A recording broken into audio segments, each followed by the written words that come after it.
ناجيت ربي بشهر رمضان شهر الأمان والمنى والفيضان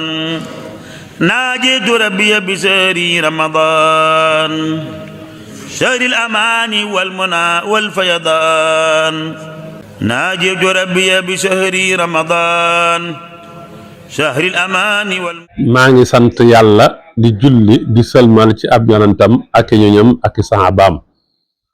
di nuyu mbokk yi seetaan à travers BLD TV nuyoob islaam te mooy assalaamu aleykum wa rahmatullah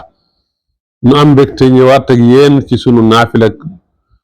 bis bi ñu ciy ànd ak Sëriñ Souhaïbou Mbacké radiyallahu taala anhu ci Naylul Awtaar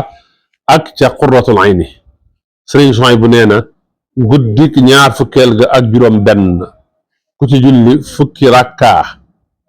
bu ci ne faatiha benn yoon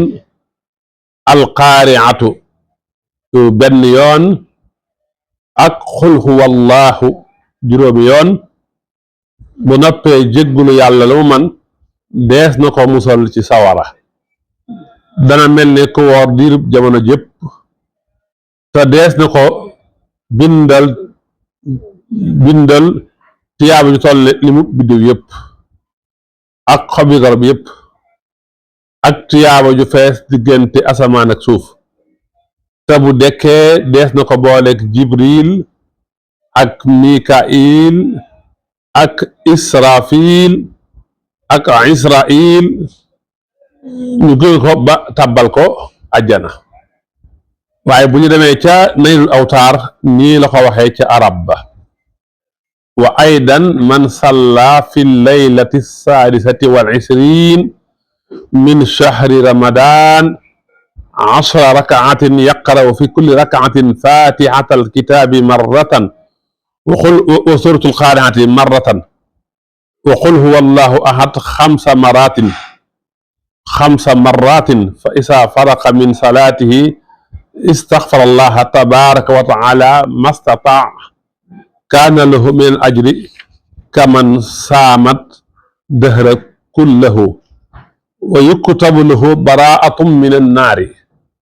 wa kutiba lahu bi adadi nujumi fi lsamai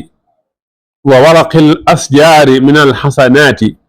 wa yaqumu yawma alqiyamati wa jibrilu an yaminihi wa mikailu an qudamihi wa israfilu an shimalihi wa israilu an waraihi hatta yadxula aljannata kon nii la ko indee ca Naylul Awtaar yàlla na yàlla nangu sunuy koor nangu sunuy naafila nangu sunuy jaamu yàlla wassalaamu aleykum wa rahmatullahi taala wa barakaatu. ناجيت ربي بشهر رمضان شهر الأمان والمنى والفيضان ناجيت ربي بشهر رمضان شهر الأمان والمنى والفيضان ناجيت ربي بشهر رمضان شهر الأمان والمنى